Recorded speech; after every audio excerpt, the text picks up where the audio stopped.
Ladies and gentlemen, welcome back to Bitcoin News Live. I'm your host, Rob Wallace. Very grateful to have you here. We got a great show ahead of us, possibly one of the most entertaining shows we've ever done. Let's get right into it. Somewhere in the last few weeks, a phrase started showing up everywhere. Big Bitcoin is in control. Wall Street now sits on top of well over 1 million Bitcoin. BlackRock and Fidelity are now funding the developers. And the last serious attempt to change Bitcoin's rules, BIP 110, died in just a matter of hours. If you believe the big BTC meme, Freedom Money got captured in broad daylight to the cheers of Michael Saylor fans. If you don't, this is just what winning looks like. Of course, the bank showed up, just as Hal Finney said they would in the very beginning.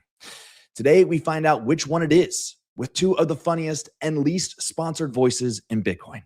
We've got Rod Palmer of The Bugle and Phil Coinicarus of Pleb Underground. Gentlemen, welcome to the show. Looking forward to this one. How are you guys doing? Phil. Thank you for having us. Thank you for having me. I was not expecting that intro. I really appreciate that. Yes, absolutely. And Rod, how you doing? Always doing well. And it's nice to finally meet Phil, to meet Coinicarus. I have to say, I have to give it to him.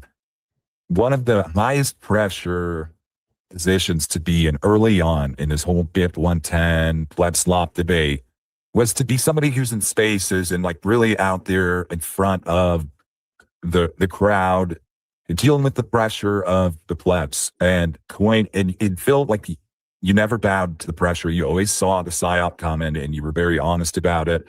And I just wanted to commend you for that. Oh man, I'm deeply humbled, dude. I really appreciate that. And since I obviously I love the work that you do at the Bugle, and I love your posts. And to me, in fairness, right, even it's been a little bit of a glaze fest, I appreciate it. I've always been really happy that you guys are, to me, attempting and being accurate, but at the same time, funny as hell. So.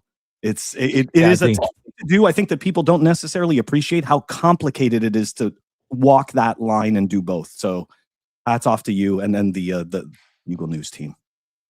Yeah, the journalism is, if journalism was easy, everybody would do it. But as you said earlier, I think we've all, in the past year, we've earned our glaze. We get it for 1 week. We take the glaze for 1 week and we move on, but we've earned our glaze. God, you guys need to stop glazing each other, as we'd say back in the day. Get it out your mouth. This is our moment. You're getting to watch the virtual hug here live. This is great. And get it out each other's mouths. My goodness gracious. Well, welcome to the show. No, this is going to be awesome. Yes, you guys are two pleb legends, people of the underground, people who bring the voice of the unspoken masses to the masses and speak truth to power, whether that's pleb power or big Bitcoin power.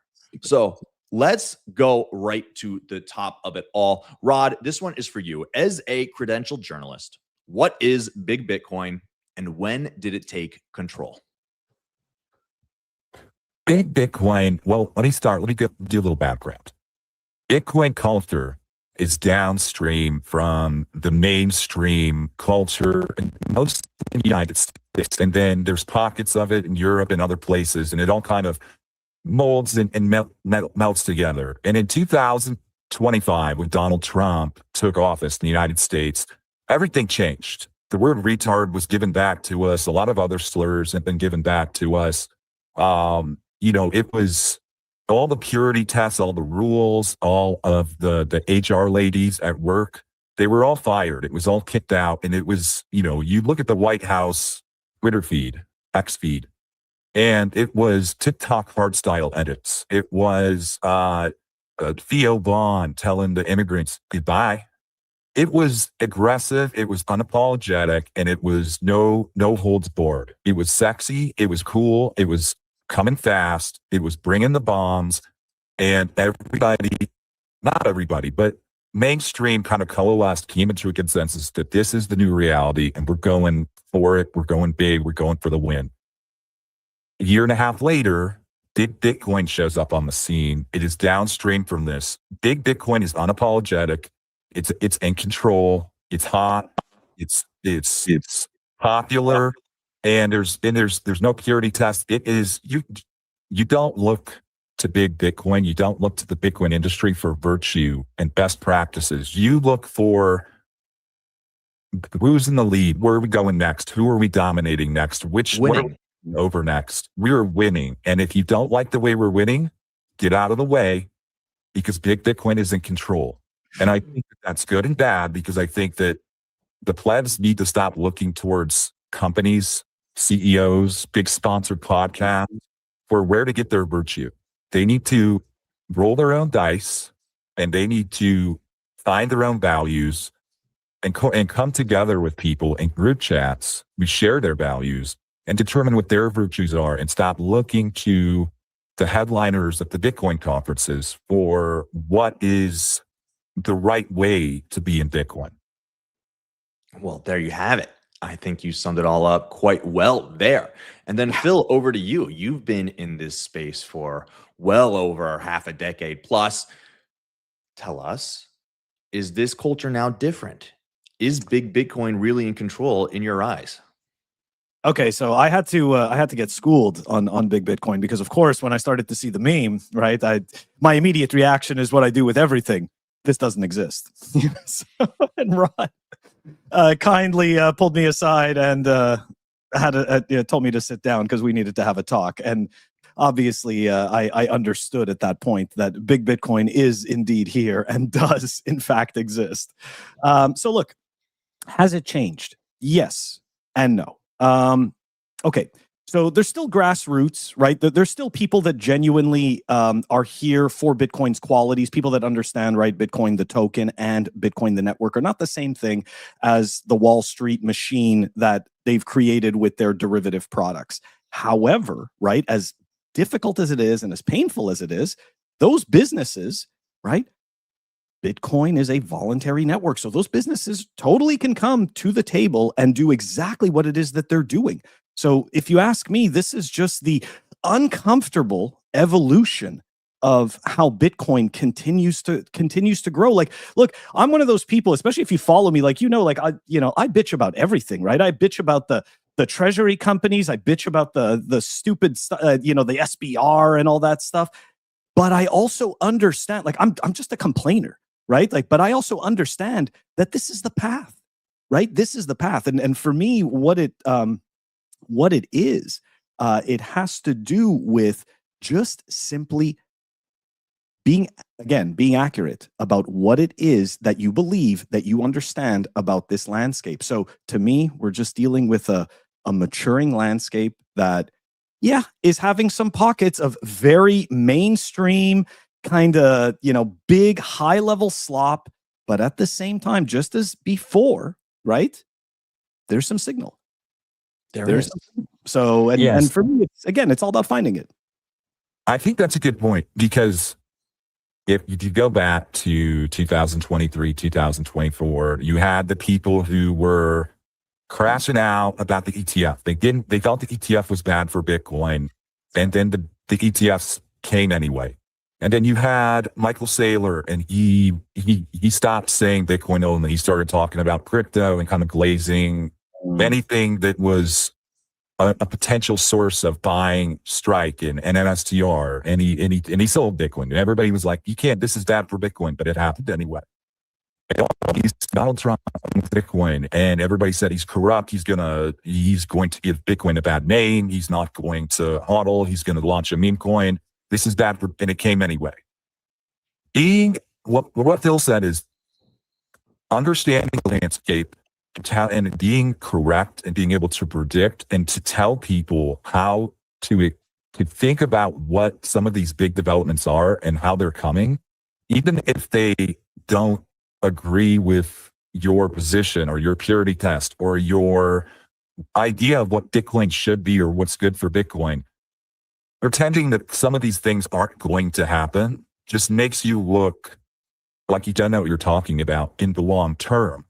And one of the things I saw Big Bitcoin, the account, was tweeting or something like that a week or so ago was, the only purity test left is the market.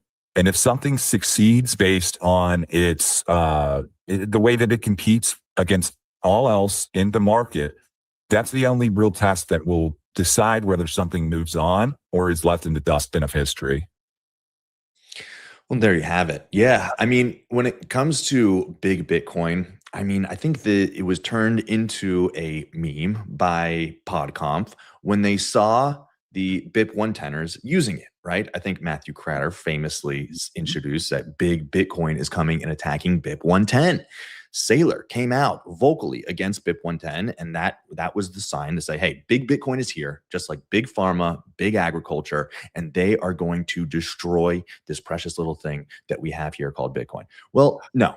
And as soon as PodConf adopted it, and it is all the best insults against Bitcoiners can be adopted and used against those who insult us, such big Bitcoin was used. And I just found it so funny because, I mean, big Bitcoin, like, yeah, we're trying to separate money and state. We're trying to become the world's global reserve currency, right? In however long that takes. Of course, it's going to be big. Of course, all these people are going to be extremely interested in it and want to get some of their little hands in it too, right? That's going to be a part of the game. Of course, does that come with some idea of maybe there's some co-option threats or moves, whatever? Yes, but at the same time, we want big Bitcoin. Bitcoin to change the world needs to be big. So stop hating on it. Stop thinking that it's going to be just used by pupusa makers in El Salvador, and that is going to make you fabulously rich and wealthy and also change the world at the same time. No, none of those things are going to happen. This thing needs to seep into every crevice of the world, and that is big Bitcoin. And just the one other aspect of big Bitcoin I want to touch on is the winning side, right? Big Bitcoin, I think, like these ads from the 80s, these Gillette ads of like dudes like getting ready to go to the altar and get married, or like hanging out after playing golf, or just winning, you know, like that 80s like fucking yuppie winning. Yeah. That is big Bitcoin. I don't know that I would go as far. I guess I'm not qualified to say that Bitcoin needs to do any of these things, that the state needs to run with it. It needs to seep into that, needs to take over the banking system. I don't know if it needs to do that. But going back to the BIP 110 debate, right now it's like this conspiracy that big Bitcoin colluded to stop BIP 110. And you know, in their minds, it was this Bilderberg top secret meetings, like a secret New York agreement. I don't know. They're going off the rails. But what we do know is that Michael Saylor came out and started tweeting very aggressively against BIP 110, and that some other big personalities, influencers, companies, either they saw that and then they either followed suit, or they just kind of went along with it to a certain extent. And the point is, whether or not it needs to do that, once it decides, it's like the B-2 bomber flying over. Once you see the B-2 bomber in the carrier fleet outside the beaches of your country, whether you think that's a good idea or not, whether you want it to happen or not, whether you think it's immoral, unethical, evil, whatever, it's coming and it's in control. And you don't have to like it. You don't have to glaze it. But it is important to accept reality and adjust how you move, adjust how you communicate, adjust how you transact, adjust how you run your node accordingly. Doesn't mean you have to comply. Doesn't mean you have to go along with it. But you do need to take it seriously. You do need to understand that the world is not how you want it to be. It's just the way it is. Beautifully said. Phil, yes. What are your thoughts on all this? I just totally blanked out. I was like, it was in the middle of listening to Rod, and I was putting together a point. Waxing poetic. Yeah, it's just in terms of sorry about that. In terms of big Bitcoin, right? There's number one. I think that there's this weird thing where it's a lot easier for us to agree with the thoughts that we like, right? So it's very interesting how in the human mind, right, we're kind of, as humans, we're all kind of moral hypocrites. So essentially what ends up happening, right, is that we want to believe that individuals are following incentives. But however, also at the same time, you're seeing people that believe that these groups are colluding together, right? Like, okay, I'll give an example that one of those BIP 110 people put out this list, right? Put out a list of all the captured and like the Jews and stuff like that, and obviously like it gets a lot of attention, right? But to imagine, right, what's fantastic about this stuff, right, is when they produce this type of content and this type of material, it outs their inability, that person in particular, it outs their inability to think critically. Okay. And it's fantastic because obviously it's like, really, I'm sponsored by the state of Israel, right? Like, and I don't know. I apologize, Rod. I didn't see the whole list. I don't know if you were on that list, the Bugle, because I know you guys have been dissenters as well. So I don't know if you made that list. Richard Greaser made the list. Okay, Richard Greaser did. Mark, right? A few weeks ago, Dr. Jack Bruce accused me of being an agent of Mossad. And I simply replied to that, yes, you're right. Mossad pays me to call you Dr. Pupslop. You see, it's, yeah. This is exactly the point. And this is how, right, when you know the truth about a situation, when you know the accurate information, and then you see that at that moment, to me, it's kind of like, and again, it's ego driven, but it's just like, yep, checkbox. These guys are full of shit. They have no idea what they're talking about. And now I know that I'm looking at this accurately.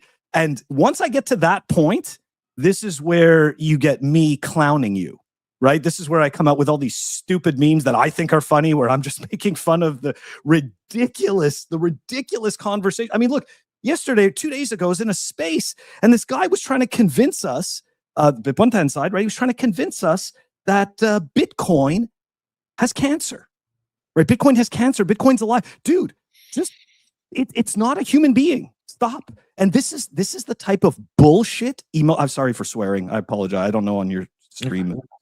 Right? This is the type of bullshit nonsense that people end up falling for. You don't even realize you're being emotionally hijacked.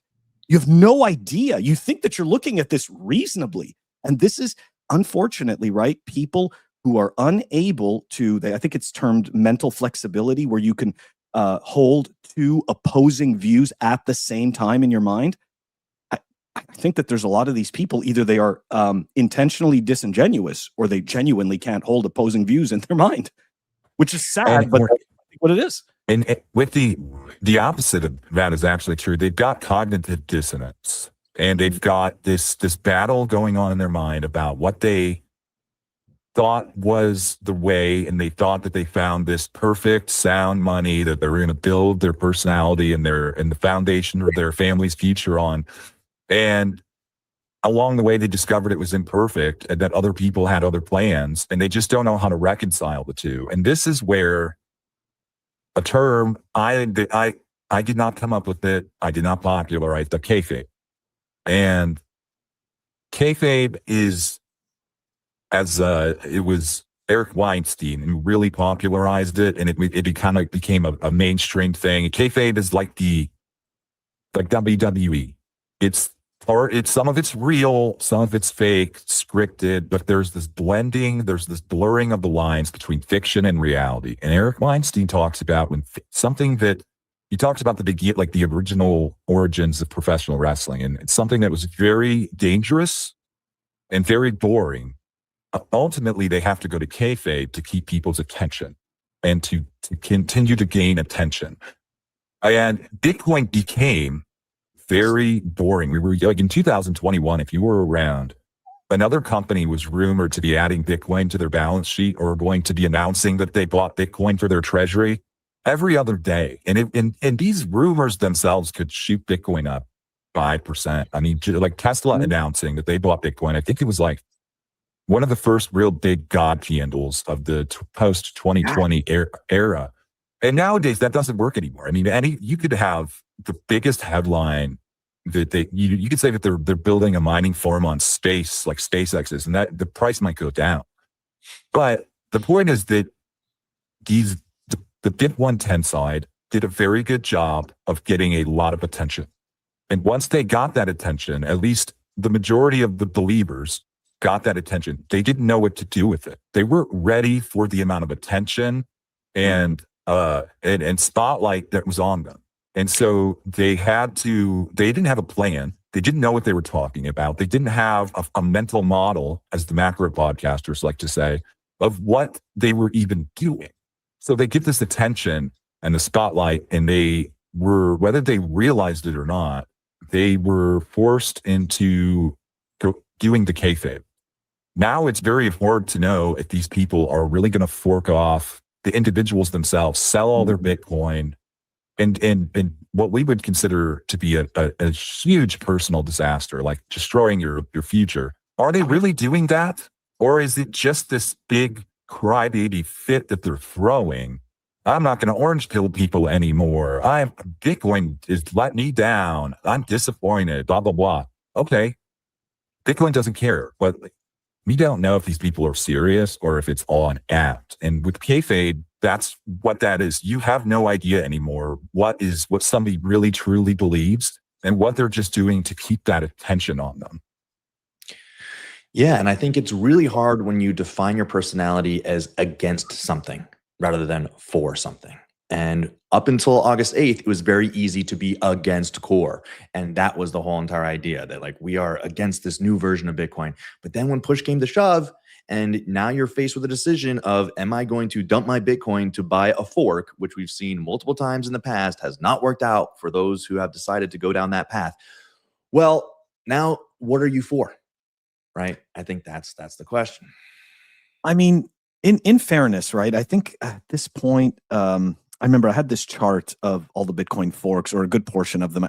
There's like over 170 or something like that. Most of them we never even heard of, right? Most of them we never even heard of. The really popular ones we heard of, right? Bitcoin Private, Bitcoin Diamond, Bitcoin Gold, right? Obviously Bitcoin Cash, right? So you're talking about a 100% failure rate against Bitcoin, against real Bitcoin, right? Let's just call it what it is, because at this point, somehow that's also part of the mental gymnastics, is that somehow the Bitcoin chain has stalled out, right? This is the narrative that they're pushing. But in reality, and again, BCH did very similar tactics. BSV wasn't even right; was a fork off of BCH, had nothing to really do with BTC, but they still took pot shots at BTC. But you're talking about 100% failure rate. I mean, to me, like going back to what Rod was saying, like, you don't know what these guys are doing, like look, part of me is thinking that there's a very small group within the Knots camp that understands that their time is very limited in a window to be able to monetize this, if that is what they're doing. I do believe that there are many plebs, right, fellow Bitcoiners, that believe that this is the correct action for Bitcoin. They've been convinced that Bitcoin is dying and or dead, or one of those random things. And they're being essentially taken out to the woodshed if they actually sell all of their real Bitcoin, sadly. And unfortunately, right, like these people are only going to learn if that actually happens, if they do this. Now, right. Do they? Oh, go ahead, Rod. As you say, what you're saying, it's kind of it's like a blood slot cult, and this hard fork that they're planning to do is the digital Kool-Aid. Don't drink the digital Kool-Aid is what my advice would be. But and this kayfabe element of it, it's difficult to know who really believes it and who is, like you said, just trying to like. People do know that Luke lost 300 Bitcoin due to his personal server being hacked and his private keys being on that server. So that if I lost 300 Bitcoin, I would crash out. And so who knows if that's the reason, or if there's more to it. There's more to his life or what's going on than we're privy to. But that's a reason to crash out. But like the people following and jumping off the cliff with him. And I don't know if Predix is still a sponsor of Bitcoin News, but I'm a big fan.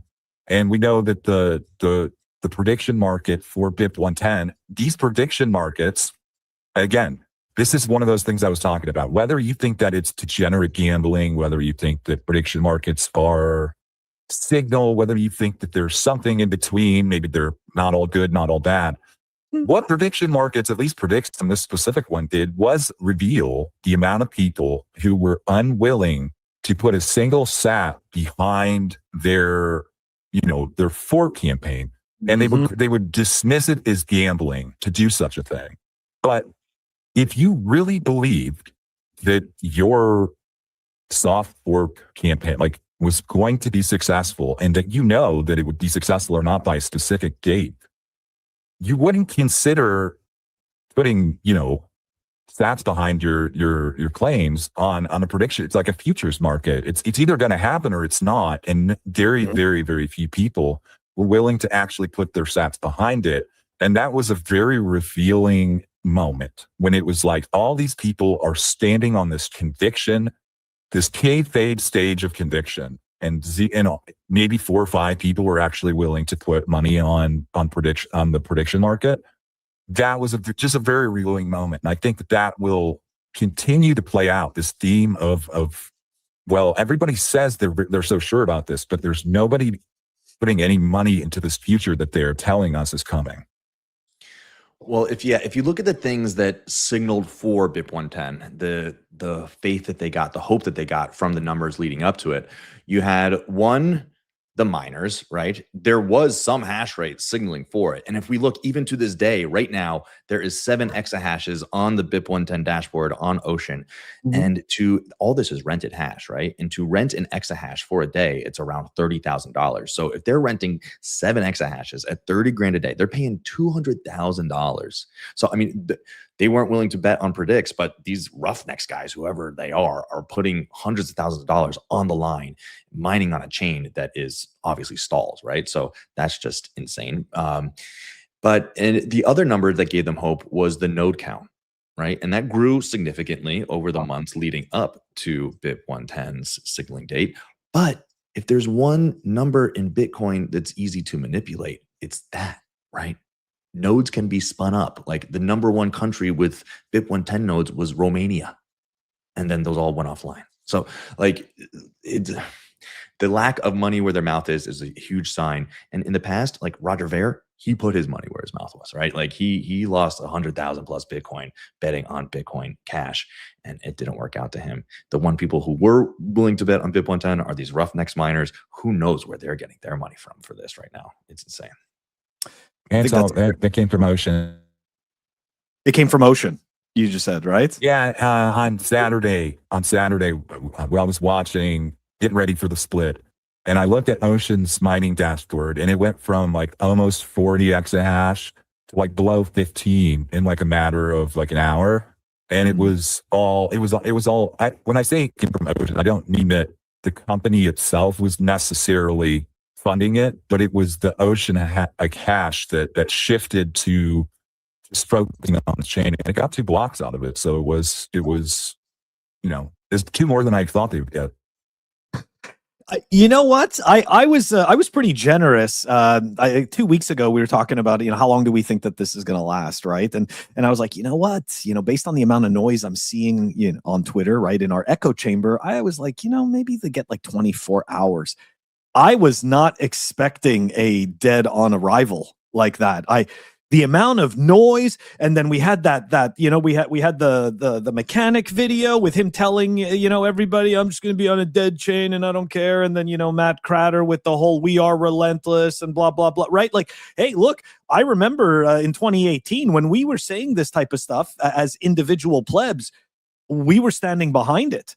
It was just so funny to see all of this extremely strong rhetoric, and by 11:57 p.m. the Roughnecks are like, well, yeah, we're going to stop this. But then somebody came back and was like, you're not stopping this. So, and that actually, to that point, right? I don't know if you saw the conversations that were happening, but Matt Cratter then puts out a video saying it's over. And you see immediately Luke responding back going, it's over? What the hell? So it was, dude, this goes back to Rod's earlier point, that they were not, like, there was no plan on their end. There was zero strategy at all. They didn't know what to do with the attention that they got. And it shows, because this is just one of these, you know what? When I was in tech support, we used to talk about this all the time. Like, you don't want to be building airplanes in the sky. And that's what this is. Like, this is like you're building airplanes in the sky. You know, you're just doing this randomly, and like this is a recipe for failure. So yeah, the nodes thing, people got really upset. I just kept saying pleb nodes don't matter. And it was a very provocative on purpose thing. And nobody who said this truly, like, it's like the same people who, it's like Bitcoin is money. And it's like, well, nobody really disagrees with that. But they tried to create a decentralized digital peer-to-peer cash without a database, without the time chain, without this linked list that orders the transactions as they have happened in history. You can't have decentralized peer-to-peer cash without this type of database. I don't think that Bitcoin is a database, and that's how it should be thought about and built, but it is. And if you can't listen to that sentence without crashing out, there's a problem, and you have to ask yourself what that problem is. But the pleb nodes don't matter thing. If you look at my timeline on X, my pinned tweet is a song that I made about pleb nodes not mattering. And if you listen to it, it is very on theme with the conversation we've had about just accepting reality and giving into truth and going from there instead of fighting the waves and fighting gravity. But when somebody calls themselves a node runner, or I run a node, that's not really what the point of a node. The point of a node is that if you want to broadcast or verify your transactions sovereignly, you need to use a node. You need to use a Bitcoin node. You need to use a node, not run a node. And just that, it's like, what's the meme with the guy from Inglourious Basterds where he's holding up the fingers and he says 3, and the guy immediately sees that, and it's a signal to him that it's out of his depth, that he's not part of this culture. When you say you are running a node, that is a signal that, which what a lot of these guys were doing. Some of them were running multiple, up to 10 or more nodes at their house, or if they, one guy lived in a car, I think. That is not what impacts consensus. That's not what influences consensus. It is economic nodes, and all an economic node is somebody who's actually using it and not just running it as, a blinking with LED lights and flame stickers on it and Bitcoin stickers on it. So somebody will walk into their house someday and say, what's that little computer with all these lights? And you can say, oh, that's my node. And you can talk about Bitcoin. It's about people who are actively using it. Exchanges, entrepreneurs, merchants, developers, people who are interacting and using the network every single day. I think that is very, very well said. And it is one of the most painful things for people, for whatever reason, certain subsect of people to learn. And to your point, I've told this story before, but it's probably one of my favorite ones. Back in 2018, when I got really involved with just Bitcoin only, right? I'd sold all my shitcoins and everything. I can't code, right? I can't write code. I'm not a contributor in any sense of the word. However, I am technical, and I like to play with microcontrollers and stuff. So I really got into Lightning. This was my way to get into Bitcoin, and in my eyes, to begin contributing. And I'll never forget this. I was super fascinated with building all of these Lightning cases. I had this, essentially using old fire panels and alarm panels and stuff like that, and converting them into Lightning cases. I took an old micro TV, gutted it, stuck a Raspberry Pi in there, put the screen, boom, another node. So anyways, TLDR, I had like 9, I think, or 11 nodes at one point. And I had this wall of nodes in my basement, and I loved it, right? Like I called it node prawn, right? It's fun. We would talk about all these things, and it was fun. However, back then, and it wasn't just me, many of us we understood that it didn't matter how many nodes you ran. It wasn't about that. Like, you're just tinkering. And the reason I came to that conclusion, right, on my own, I shouldn't say on my own, through help of Mr. Hoddle, right? But Mr. Hoddle started to see all these pictures that I was putting out, and we were following each other. And he's like, do you think you're securing the network with all those nodes? And I was like, I'm the kind of person that's like, I don't have a problem. I don't have a problem with being wrong. I don't have a problem with not knowing something. And it's just like, I took a step back and I was like, man, I'm like, what is he asking me? Right? But what is he asking me? Like, do I actually think I am securing the network more because I have all these nodes? And of course, right, when you actually dive into it, you realize, if you're being honest with yourself, you're saying you're doing this because of something that you believe. However, right, why am I, do I actually believe I'm securing the network more because I run more of these nodes? No, I don't. And that was like a real, for me, that was a light bulb moment where, yes, I am truly running my own node for exactly what Rod said, right? Broadcast transactions and verify my own transactions. And for some reason, that is somehow a very controversial statement. And one last thing about the plebs nodes don't matter. I don't understand why anybody gets offended by this. Like, as an individual, like, again, right? This is where you realize that possibly that there's a portion of these people that have not done the research and unfortunately have spent a lot of time on Twitter and just watching YouTube clips. Because you would know that, yeah, the pleb nodes don't matter. Your node matters to you if you're using it. Like Rod said, I mean, it's not controversial. It's not even painful. This should be empowering to people. Bitcoin is about the individual. It's, anyways, sorry. Yeah. And I think one thing that really got dismissed, like that the idea got blown out of the water this time around, is that Bitcoin's not a democracy, right? Bitcoin is not a system where you run up more nodes and thus you get more votes to say which way consensus should go. And thank God it isn't, because if it was, this thing would be dead immediately, right? Because it's trivial to be able to run up thousands upon thousands of nodes, and if they were all voting, they could get their way in whichever way they wanted to go. And I mean, a big BIP 110 proponent was Simon Dixon, and he put out his postmortem of the event, and he goes and says, I guess I learned that Bitcoin's really hard to change, and that's a good thing.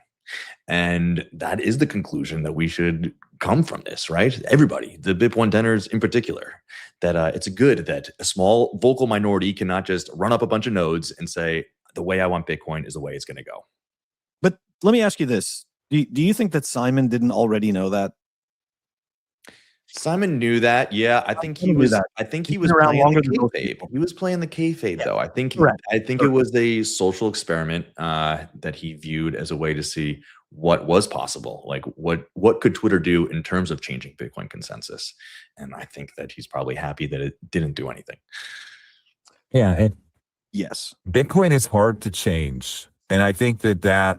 Especially if you've been around a while, you've been through Bcash, you've been through this BIP 110 thing. Yes. The other thing that I think is less appreciated is that, especially now, as big Bitcoin is here, as this is like such a huge global integration into for the financial system, is that Bitcoin is hard to stop from changing. As Bitcoin evolves, as Bitcoin grows, as Bitcoin changes, I think the BIP 110 movement was not so much, and I would even argue this for Bitcoin Cash. Yes, technically they wanted to make bigger blocks, which was a change. But both of them were trying to prevent Bitcoin from being something other than what they did, the image, the technology that they had built up in their head, that Bitcoin should be money, and this is their definition of money. And so it has to fit this definition. It has to stay this thing. And it's drifting beyond that. The use cases, the scope creep, it's drifting beyond that. And to the fact that they were correct, you can debate. But it's, as Bitcoin changes culturally, technically, whatever, people are trying to resist that change. And ultimately, they start spinning out and decide to fork to keep this image of Bitcoin intact that they can continue to use. And that's just as dangerous as trying to change Bitcoin, is not, again, resisting the reality of what's happening. And then it gets into this fundamental misunderstanding of what the default setting was on core V30, and then the subsequent where they removed the op return limit. This was not a change that they were making, without any buy-in to change Bitcoin. This is a reaction to a change that the network had already adopted. Libra Relay is a very small minority client. Libra relays are almost all economic nodes. And this very small minority of economic nodes, not just Libra related, but that was the leading one, started to have sub 1 sat per VByte fees that they were letting into the mempool. They were having non-standard transactions, like something in op return being over, 80 bytes. And so Core was simply saying this is becoming the standard in the mempool and how transactions are mined, etc. Slipstream by Morrow allowed people to bypass filters that Core had up. And so they're saying, all right, listen, everybody else has already adopted this. We're going to just update our client. So if you run this new version, you don't have to, but if you run this new version, now it has these defaults that are aligned with what the network is actually doing.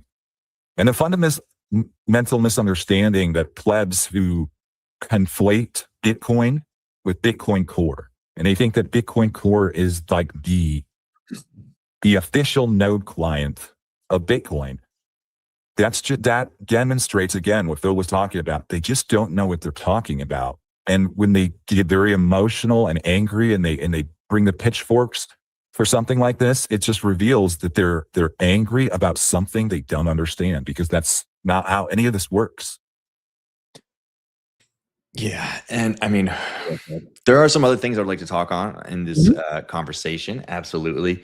But in my final piece, I do have to mention there is this cohort of, I guess you'd call them boomers, older guys that really jumped on this train, and some of them are crashing out now, and some of them are turning about face very quickly, and so many sheep were led to slaughter in this whole entire ordeal. And at the end of the day, I will say, you're welcome back, Bitcoiners. Like we need everybody. Hopefully you learned something from this, and your understanding of how Bitcoin works improved and grew throughout all these trials and tribulations. But I mean, man, some of you guys. All right. Well, but before we move on, I want to talk about, of course, Cold Card, because that is of course, groundbreaking thing that happened in the last couple of weeks, and that needs to be touched upon, because we care about self-custody. And if you're going to self-custody, you got to buy Bitcoin. And if you're going to buy Bitcoin, you got to head over to our friends over at Rhino, because getting access to Bitcoin financial services historically was clunky, scattered across all these different platforms, each with its own limitations. But Rhino is changing that. Rhino is the next generation Bitcoin banking app designed to handle all of your Bitcoin needs in one place. Buy Bitcoin with 0 fees. Earn more sats for every dollar that you spend. Make payments over the Lightning Network instantly, and over there, of course, near 0 fees when you use Lightning. And send cash globally, fast and easy, to people around the world. Get the fiat to your friends and family, no matter where they may be. And of course, set up a DCA, set up automatic savings, so you stack sats on your schedule and build wealth over time. Soon you'll be able to pay bills, direct deposit, and save for retirement, all within the app. And when it comes to security, which we've all learned is very important over the last couple of weeks, Rhino takes it to the utmost level. They got biometric verification, 24/7 fraud protection, and the confidence of knowing your Bitcoin is never, ever rehypothecated. So go today to rhinobitcoin.com. Tap the link below and download for iOS or for Android, and use the code Bitcoin News. And when you deposit $100 USD into your account, you will get $21 of free Bitcoin. That is rhinobitcoin.com. Hit them up. They're great people, friends of the program. DM them. They'll answer any of your questions. And of course, they have SatsDrop, a way to win free Bitcoin on a daily basis. So go and check them out. And now I want to talk about the cold card situation, because if you buy Bitcoin, you got to secure it safely. And for many years, many in this space, including myself, were convinced that cold card could give you better protection than some casino grade dice. Well, we learned that was not the case. So it's been a little bit of time since the real exploit was found out on July 30th, about 2 weeks ago. What have we learned in those 2 weeks? Let's start with Phil and pass it over to Rod. Okay. I don't know if we're doing the serious what have we learned. Okay. All right. So, I mean, for me, it's more a matter of a social learning, right? I never was a an adamant cold card shill. And not that there's anything wrong with that, right? I get it. I understand the marketing. I understood the quote unquote, the features that they put into it, all of that good stuff. But at the same time, I personally didn't like the user experience. And when Pleb Underground was actually, we were in talks with CoinKite probably 2 or 3 years ago to have them as a sponsor. Something that was really strange to me was that they didn't pay in Bitcoin. We're in Bitcoin, and when people do work for Pleb Underground, right? If they're making logos or anything like that, they get paid in Bitcoin, and it's the same thing. I want to get paid in Bitcoin because for me, I know it sounds crazy, even though I'm a core tard, but I believe Bitcoin's money and I use it as money. It's outlandish, right? So I found that a little bit weird about them. But going back to your question, I'm sorry, I just wanted to preface it with that piece because to me, that was a red flag and was weird. But obviously, I didn't think that it would somehow lead to this freaking hack, and I'm not pretending to be some knower of things. But really what it did, and I think it's the key to it, is that it proved that the emperor wears no clothes. And I think that was very important. I think that a lot of people, I myself, and not only me, but other people were shamed, right, for not using the cold card, right? You're just, you're not a real Bitcoiner, failing some freaking purity test. And like, I mean, if you know my account, you know that I have a real problem with that bullshit. And I make fun of purity tests all the time because it's all just moral hypocrisy. So, yeah. To me, what I learned was that, right? The emperor wears no clothes. Everyone can see it. And I think that this was actually, even though obviously I feel terrible for people who got rugged, nobody deserves to lose their money. At the same time, I think that this was a painfully growing moment for specifically Bitcoin-only Bitcoin supporters. There you have it. Rod. That was the title of the last Bugle Weekly episode was "The Emperor Has No Entropy," right? And but you're right. That is the moment that occurred. Like it was like everybody had this awakening moment of, oh my goodness, everything that I relied on to have this opinion or this stance that I took or this toxicity that I demonstrated was built on a very shaky foundation. And our podcast, we don't accept sponsors. We talk about a lot of products, but we only stick to, we do take sponsors for Maxi Madness because there's no way anybody could take Maxi Madness seriously. And we only do sponsors or talk about products if we can talk about them exactly how we feel, make fun of them, or just portray them in what we believe fundamentally an honest way, even if they don't agree. But taking it further, I totally agree that self-custody is the only way to truly own Bitcoin, but I don't push it on people, and I don't make hardware wallet or any type of wallet recommendations to people because in Cold Card is a good example. If you rolled your dice, as the meme said, 100 times, you had a really good seed phrase and pass phrase, you were most likely fine. But a lot of people didn't. And the reason I don't push self-custody onto people is because self-custody is a decision that you have to make for yourself, and it has to be along your Bitcoin journey.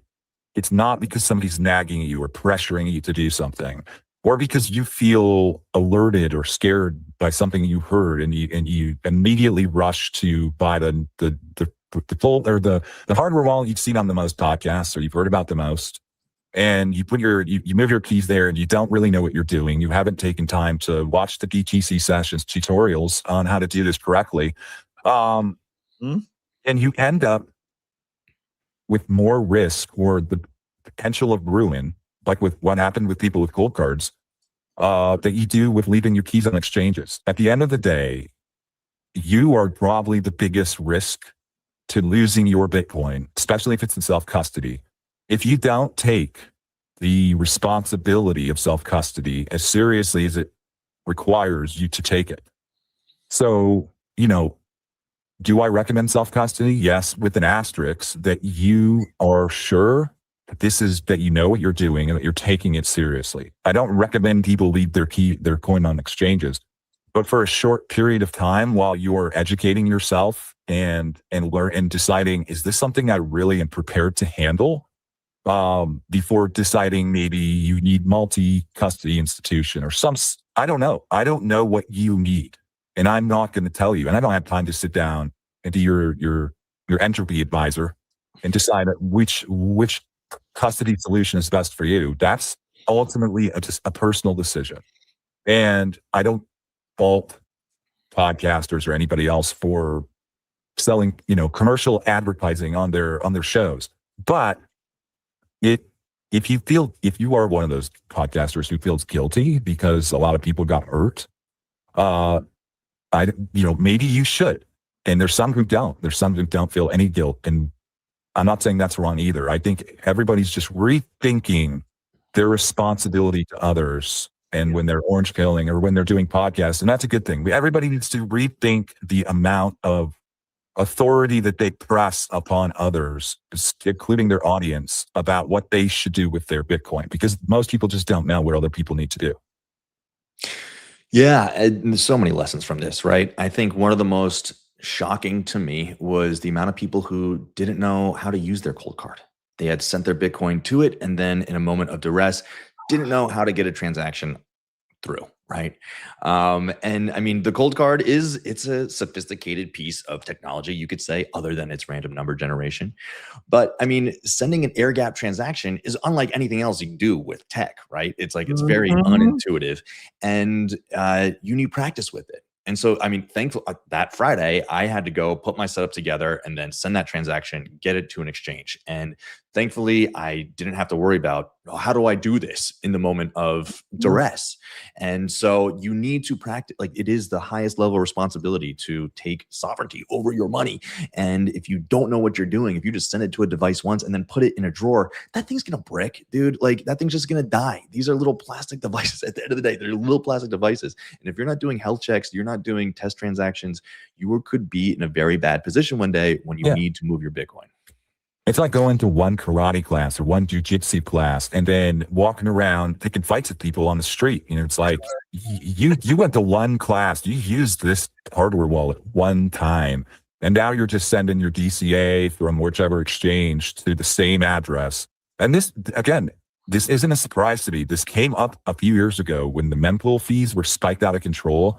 And people were freaking out because they had never consolidated their UTXOs, and they were trying to send a transaction, and it was costing them. I mean, for some of these poor little new plebs, they might have like 0.505 Bitcoin. And that was the cost of transactions alone, because they were daily DCAing to their cold card, and it was all these little micro UTXOs, and they couldn't even spend them.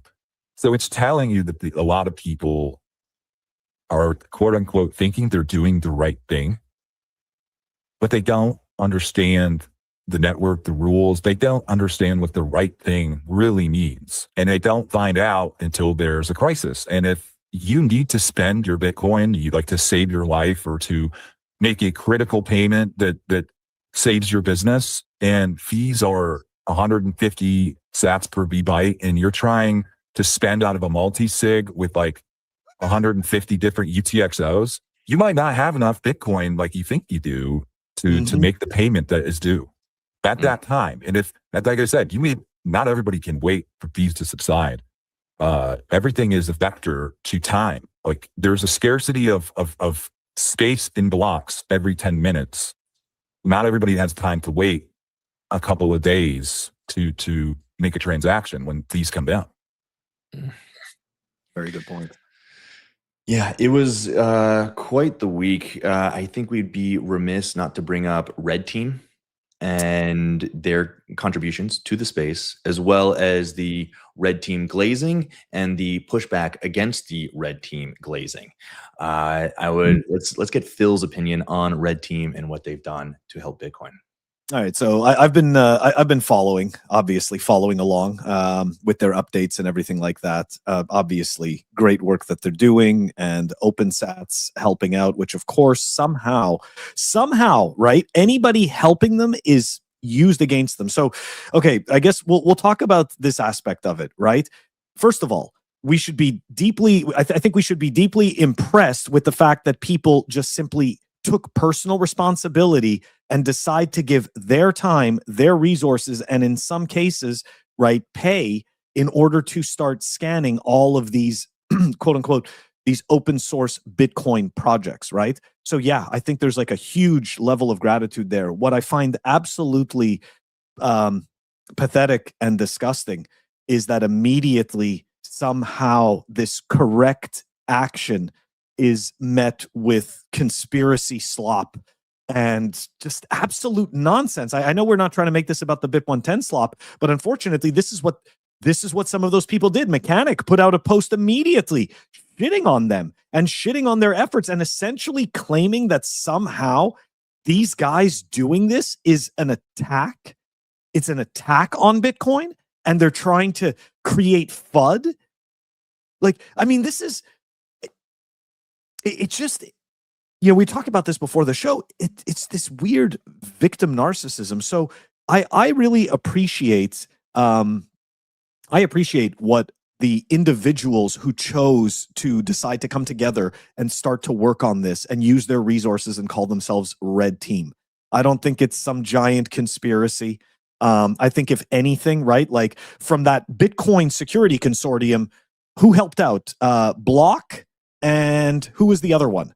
There was two of the companies out of that whole consortium with their $15 million. I'm not shaming them. I'm just saying those people had money in place and they are massive corporations. And yet a bunch of programmer Bitcoin only, you know, plebs, for lack of a better term, just got together and were like, we're just going to do this.